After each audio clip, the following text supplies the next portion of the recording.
Nous allons parler d'un des cas présumés les plus terribles de maltraitance d'enfants que nous ayons vus. Ces deux personnes sont accusées d'avoir battu et affamé leur fils adoptif de 10 ans.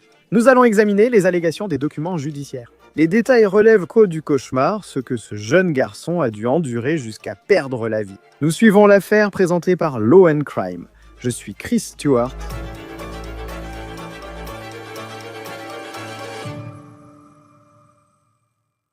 Il n'est pas facile de parler d'affaires comme celle dont nous parlons aujourd'hui. Et il est difficile de croire que, si ce qui est allégué est vrai, les suspects dans cette affaire puissent exister sur cette planète.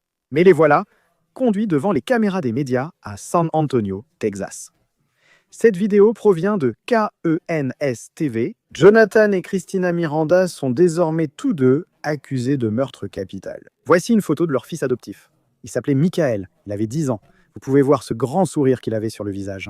Sa mère adoptive, qui fait maintenant face à des accusations dans cette affaire, a déclaré à la police que Michael avait été adopté après avoir été prétendument victime de maltraitance, de négligence et d'abus sexuels. On ignore la part de vérité dans cette affaire, vu les accusations contre cette femme et son mari, mais ce garçon méritait clairement mieux dans sa vie. La police a été appelée dans cette maison le 24 septembre à 21h22. Je vous avertis encore, il n'est pas simple de parler de ce qu'ils disent avoir trouvé dans cette maison. Et attendez d'entendre ce que l'avocat du suspect dit pour sa défense. Il affirme qu'il y a plus dans cette histoire. Dans la maison, la police a trouvé Michael inconscient. Malgré leurs efforts, il est décédé. Voici les blessures que la police attribue au garçon, qui semblait affamé, émacié et mal nourri. Il avait des éraflures sur le visage, les jambes et les pieds. Il semblait y avoir des ecchymoses et des traumatismes sur son dos à différents stades de guérison. Les documents du tribunal précisent aussi que le garçon, âgé de 10 ans, portait une couche. Ils disent qu'en retirant la couche, il avait des plaies aux fesses. Selon les allégations, il souffrait aussi d'un grave prolapsus rectal. Cela signifie que son gros intestin ressortait de ses fesses. Le médecin légiste a également trouvé une possible blessure traumatique interne au cou de Michael. Alors que la police fouillait la maison, les parents adoptifs de Michael ont été emmenés au commissariat pour interrogatoire. Son père, Jonathan, a immédiatement demandé un avocat. Concernant les propos de Christina, la mère, il faut d'abord comprendre ce que la police affirme avoir découvert dans la maison, outre les blessures supposées de Michael. Ils affirment que la police a trouvé des excréments séchés dans la buanderie. Ils ont également trouvé du plâtre cassé, ce qui, selon eux, signifie qu'il y a eu une forme de violence ou de lutte qui s'est produite à cet endroit. La police a trouvé une alaise conçue pour animaux, mais placée de façon à penser qu'un humain l'a utilisée comme toilette. Il y avait aussi des tableaux accrochés au mur, avec des inscriptions qui semblaient montrer que les parents de Michael avaient une sorte de liste de contrôle marquant différentes tâches qu'il accomplissait. Christina aurait déclaré en garde à vue que Michael ne se sentait pas bien, alors ils l'ont surveillé dans cette pièce pendant quelques jours. La police a indiqué dans son rapport, preuves à l'appui comme la matière fécale séchée, que Christina aurait menti. Quand les agents ont demandé depuis combien de temps Michael était dans la pièce, Christina, comme son mari, aurait demandé un avocat. À présent, la police déclare avoir interrogé les autres enfants vivant dans la maison. Les enfants auraient déclaré que Michael était battu physiquement chaque jour. Ils ont affirmé que les parents auraient utilisé une palette en bois ou en caoutchouc renforcée de métal.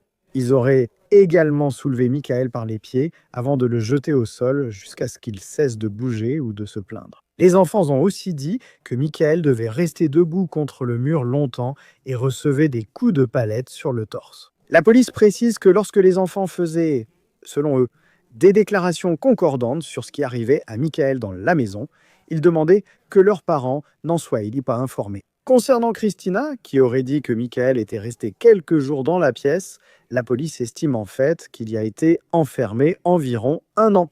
Michael avait aussi des côtes fracturées, certaines à divers stades de guérison selon le médecin légiste. Ses 2 fémurs étaient abîmés et son bras déboîté. Il y avait tellement de blessures, mais la cause préliminaire du décès, selon le médecin légiste, serait liée à une lacération de l'intestin inférieur. Il pense que cela a été causé par un coup de pied ou un objet frappant le garçon. Jonathan et Christina Miranda sont accusés de meurtre prémédité. Bien que ces allégations soient terribles à entendre, il est sans doute difficile de les exprimer. Y a-t-il autre chose dans cette histoire? Photo du couple, prise sur Facebook. KVUE Télévision rapporte que Jonathan Miranda a engagé un avocat spécialisé dans une affaire concernant les services de protection de l'enfance et l'enquête sur la situation à la maison après la mort de Michael. Cet avocat n'est pas impliqué dans l'affaire de meurtre avec préméditation à laquelle Jonathan Miranda fait face, mais cet avocat a déclaré à la chaîne de télévision KVUE Télévision que Michael souffrait en réalité d'une condition physique et comportementale préexistante liée à une tumeur cérébrale antérieure. Il dit aussi que le garçon se cognait la tête contre le mur et pouvait même se montrer agressif envers les gens. L'avocat affirme que 6 enfants vivaient dans la maison, tous instruits à domicile, et que Michael avait vu des professionnels de santé peu avant sa mort. Pour en discuter depuis le Texas, j'accueille l'avocate et ex-procureure Bridget Williams, toujours ravie de vous recevoir sur Law and Crime. Je sais que cette histoire n'est pas facile à aborder. Il a vraiment été difficile de lire le mandat d'arrêt concernant ses parents, ainsi que le motif probable que la police affirme avoir. Du point de vue de l'accusation, qu'est-ce qui vous sauterait aux yeux si vous poursuiviez cette affaire, simplement en vous basant sur ce que la police dit avoir trouvé dans la maison? Beaucoup de choses ressortent, vous l'avez très bien dit. C'est très difficile de simplement lire les informations concernant ce qui est arrivé à cet enfant, parce que c'est exactement cela, un enfant. Les traumatismes passés ressortiraient immédiatement. Donc, il a montré qu'il y avait, par exemple, des antécédents de lacération sur son corps, des choses qui étaient en train de guérir, des blessures précédentes, des blessures anciennes qui étaient en train de cicatriser. Et donc, c'est quelque chose qui montre soit un abus continu, soit un type de blessure qui était présent auparavant et dont il est en train de guérir. Et donc, cela signifie d'une part que ce n'était pas la première fois que quelque chose lui arrivait et qu'il vivait cela encore et encore. Et cela serait quelque chose qu'en tant que procureur, je soulèverais lors d'un procès. Oui, parce que vous savez, c'est toujours difficile, après avoir lu un mandat d'arrêt comme celui-là, une déclaration sous serment comme celle-là, de dire qu'il y a deux versions à chaque histoire. Cet avocat défend Jonathan Miranda sans gérer l'accusation de meurtre capital, mais il semble représenter l'enquête du service de protection de l'enfance. Il aurait déclaré que les mauvais traitements avaient commencé avant que ce garçon ne soit adopté par les Miranda, que le garçon avait déjà été victime de nombreux types de maltraitance par le passé, qu'il avait apparemment eu une tumeur au cerveau à un moment donné et que cela avait entraîné une condition médicale. Je suppose comment cela pourrait-il se dérouler au tribunal pour déterminer la chronologie de ce qui est exactement arrivé à ce garçon. Oui, je pense que l'avocat de la défense fera venir de nombreux experts. Ici, ils vont engager plusieurs experts qui diront que, eh bien, les lacérations et diverses blessures qu'il avait, vous savez, pourraient avoir été causées il y a des années et des années. C'est possible. On ne sait pas. Mais ce serait quelque chose sur lequel un expert devrait témoigner et fournir une déclaration sous serment disant d'accord, selon ma formation et mon expérience, cela s'est produit il y a très longtemps. C'était quelque chose que. Et les blessures pourraient être auto-infligées, non? Donc, un expert devrait témoigner à ce sujet. Mais s'il n'y a pas d'expert qui affirme que ces blessures dont il est mort sont auto-infligées, n'est-ce pas? Alors, ce n'est pas quelque chose qui irait vraiment très loin. Je dirais que l'avocat de la défense aura plusieurs témoins experts, mais que l'accusation en aura aussi, qui diront le contraire, n'est-ce pas? Ils diront le contraire, d'autant que ces blessures ont été causées par un adulte. Il y avait des informations dans les rapports indiquant que cet enfant était mal nourri et qu'il n'avait pas reçu, vous savez, il était très fragile et frêle. Et ça, c'est quelque chose qui est causé par les parents, n'est-ce pas? L'enfant n'a pas la possibilité d'aller chercher de la nourriture s'il n'a pas de voiture. Il n'a pas les moyens de le faire, cela vient des parents. Donc, il y a plusieurs choses que je dirais, la défense va faire venir des experts, mais l'accusation fera exactement la même chose, mais de son côté. Parce que je pense qu'on peut toujours trouver, et on l'a vu dans beaucoup de procès, un expert qui soutiendra votre théorie. Mais qu'est-ce qui permet de déterminer si cet expert a réellement la crédibilité nécessaire pour témoigner à la barre? Parce que je suis sûr que la défense pourra trouver quelqu'un pour dire écoutez, d'après ce que je vois, ces blessures sont compatibles avec le fait que le garçon se les soit infligées lui-même parce qu'il avait ce genre de conditions. Qu'est-ce qui permet réellement de déterminer si cette personne peut témoigner devant un jury? Donc, comme tu l'as dit, n'importe qui peut trouver quelque chose ou trouver une personne qui dira oui, ils sont d'accord avec nous, ou trouver un expert qui acceptera ces choses-là. Mais ensuite, il y aura une audience devant un juge. Et c'est le juge qui détermine si l'expert a les qualifications, la formation, l'expérience et les connaissances nécessaires pour pouvoir réellement témoigner devant un jury. Donc, c'est au tribunal de décider. Le tribunal décide si le témoignage de ce témoin peut être présenté devant un jury ou non. Et puis, il semble que les enfants qui vivent dans la maison, je crois qu'il y avait un total de 6 enfants, y compris Michael, qui vivaient dans cette maison. Et ils ont été témoins. Ils disent avoir vu ces mauvais traitements présumés qui ont eu lieu. Certaines choses sont vraiment horribles quand on pense à ce que ces jeunes enfants disent avoir vu dans la maison. En tant que procureur, et nous ne connaissons pas l'âge de ces enfants. Nous savons certainement qu'ils ont moins de 18 ans, mais j'ignore à quel point ils sont jeunes. Mais comment leur témoignage serait-il pris en compte lors d'un procès pour dresser ce portrait que l'accusation souhaite, en affirmant que les Miranda sont responsables de cela? Oui, c'est une question difficile. Cela dépend surtout de leur âge. Et si j'étais procureur, j'aurais peut-être reçu quelqu'un, un enquêteur qui parlerait avec les enfants pour pouvoir recueillir leurs témoignages. Mais on ne met pas un enfant à la barre s'il n'est pas prêt. C'est beaucoup à endurer pour un enfant d'aller parler devant un jury des choses auxquelles il a assisté. C'est vraiment beaucoup. C'est énormément de pression pour un enfant. Et donc, parfois, s'ils peuvent faire passer leur message sans ça, alors je le ferais si j'étais procureur. J'essaierais de le faire sans, d'éviter de faire subir ça aux enfants, parce que c'est aussi un problème mental pour eux. C'est ce que j'appelle des acrobaties mentales, en fait. Revivre cela encore une fois suffit. Si elles peuvent se le faire sans, j'irai plus loin. Est-ce que ça va aider leur dossier? 110%, parce qu'ils ont été témoins directs de ce qui se passait dans la maison. Ce sont les personnes qui étaient là et qui ont vécu tout ça en même temps que le garçon qui est décédé. Donc, ils pourraient en témoigner. Mais tout dépend. Je suppose qu'on observe simplement la maturité de chaque enfant, où ils en sont mentalement, et on prend une décision à partir de là. Je pense aussi que, dans les documents du tribunal, chaque enfant avait demandé de ne pas informer ses parents de ses propos. Et donc, penser qu'ils devraient témoigner dans la même pièce avec leurs parents assis à la table de la défense, on imagine la pression que cela représente. Mais je pense aussi que pour un avocat de la défense, et c'est pour ça que les avocats de la défense sont payés, sont plutôt bien payés, c'est que si un enfant va à la barre et que vous devez être la personne qui remet en question sa crédibilité dans cette salle, devant le jury. Comment un bon avocat de la défense agit-il sans aliéner les jurés, ni donner l'impression que son client est un salaud, tout en restant empathique envers la victime qui accuse son client de crimes très graves? Ijabea Triataed. C'est une question difficile. Je pense encore une fois que cela va dépendre de chaque cas. Après qu'un avocat de la défense ait pu voir quelles sont les questions que le procureur poserait lors de sa toute première série de questions, n'est-ce pas? Qu'est-ce qu'on demande lors de l'interrogatoire principal? Et ensuite, après cela, vous savez, ils peuvent évaluer comment ils peuvent vraiment y répondre. Ça va vraiment dépendre de chaque cas. Je ne pense pas qu'il y ait de règle générale pour ça parce que, encore une fois, on a affaire à un enfant, n'est-ce pas? Et donc, comme tu viens de le dire, tu ne veux pas paraître combative. Tu ne veux pas paraître agressive. Tu ne veux pas donner l'impression de dire, oh, tu es en train de nous mentir, tu vois, c'est un enfant. Donc, ils doivent vraiment faire très attention aux questions que le procureur pose et ensuite être capables de contourner cela lors de leur contre-interrogatoire. Les deux parents sont accusés de meurtre prémédité.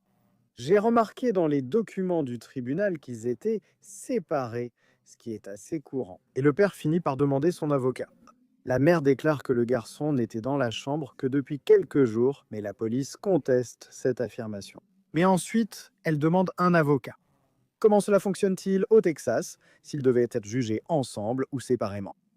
Je pense que quelque chose comme ça pourrait être jugé séparément selon ce qui est nécessaire.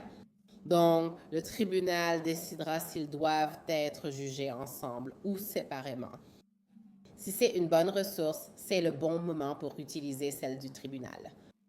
Parce que si ce sont tous les mêmes témoins, si ce sont toutes les mêmes preuves qui vont être utilisées pour les deux accusés, alors le juge peut décider, eh bien oui, nous allons avancer avec cela ensemble. Donc, cela dépend simplement si c'est une bonne utilisation des ressources et du temps du tribunal de les juger ensemble ou séparément. Si vous défendiez, disons, la mère, Christina Miranda, voudriez-vous que ce soit jugé séparément? Souhaitez-vous aborder cela de façon uniforme, en faisant front uni avec votre mari? Oui, eh bien, d'abord, je ne prends pas d'affaires impliquant des enfants, mais si c'était le cas, je dirais que je voudrais probablement être jugée. Je voudrais être jugée séparément parce que si, disons, vous savez, c'est un peu comme se rejeter la faute, non? On peut dire, eh bien, c'est lui qui a fait quelque chose, moi je n'ai rien fait du tout. Vous savez, maintenant, on peut un peu plus accuser l'autre personne et avoir cette conversation un peu plus facilement et c'est mieux raconté comme ça. En tant qu'avocate, je demanderais un jugement séparé.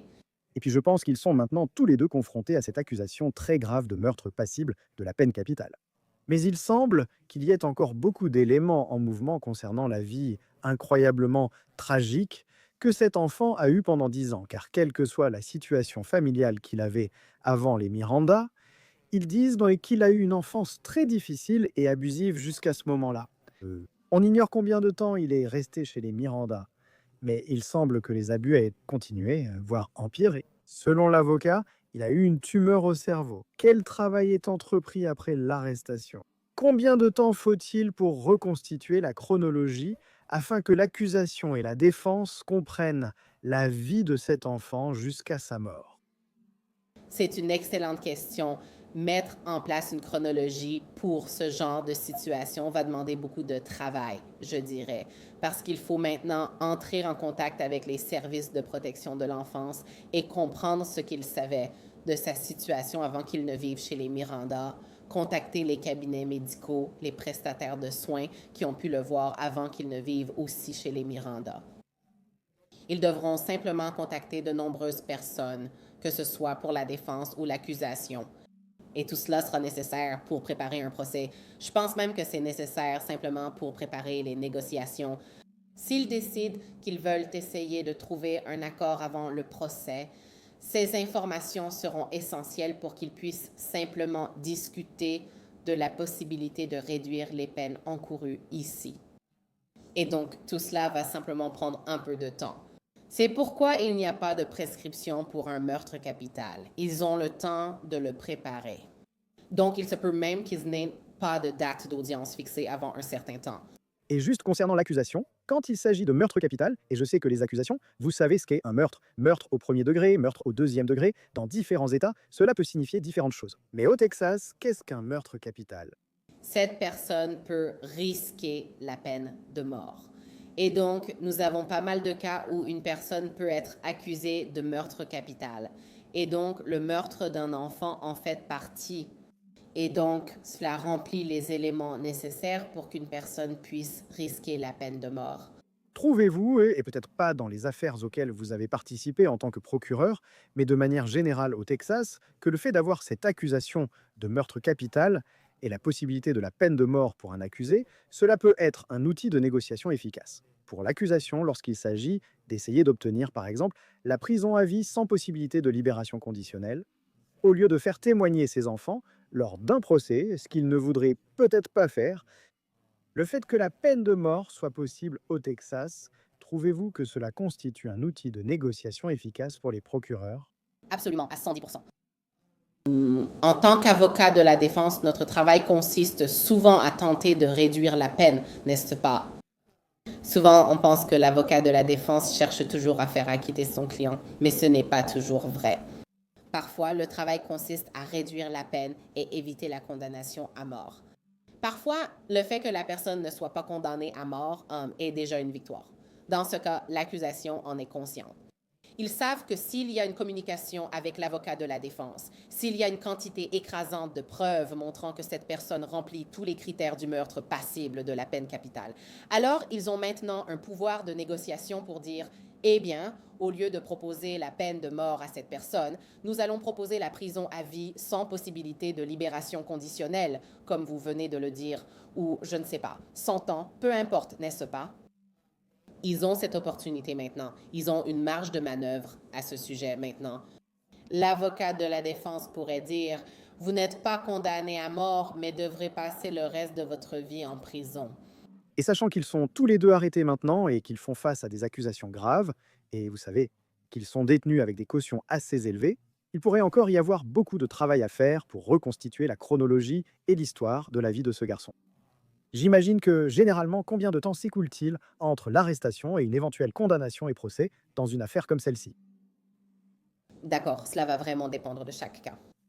Comme vous venez de le dire, il faut énormément de temps pour que le service de police rassemble toutes les informations nécessaires afin de présenter le dossier au bureau du procureur, puis que l'équipe d'accueil du bureau du procureur décide si elle va l'accepter et aller de l'avant. Donc cela peut prendre, j'ai vu que cela pouvait prendre des années, parfois des mois, mais il n'y a pas de prescription pour une affaire de meurtre capital. Donc, il se peut que cela prenne 5 ans avant qu'ils aient réellement un dossier. Cela peut aussi prendre 2 ans. Cela dépend vraiment des circonstances. J'ai eu une affaire de délit mineur avec un délai de prescription de 2 ans et la date d'audience n'a été fixée qu'après 18 mois. Donc, cela peut vraiment, vous savez, prendre du temps et selon le comté, selon les ressources, selon leur personnel, il y a tellement de facteurs. Oui, nous verrons comment cela se passera. C'est vraiment une affaire horrible, pour dire le moins, qui vient du Texas. Bridget Williams, c'est toujours un plaisir de vous avoir sur Law and Crime, même pour des histoires difficiles comme celle-ci. Merci d'avoir parlé avec nous. Merci de m'avoir invité. C'était On Case par Law and Crime. Abonnez-vous sur YouTube et Spotify. Je suis Chris Stewart. Nous vous retrouverons la prochaine fois.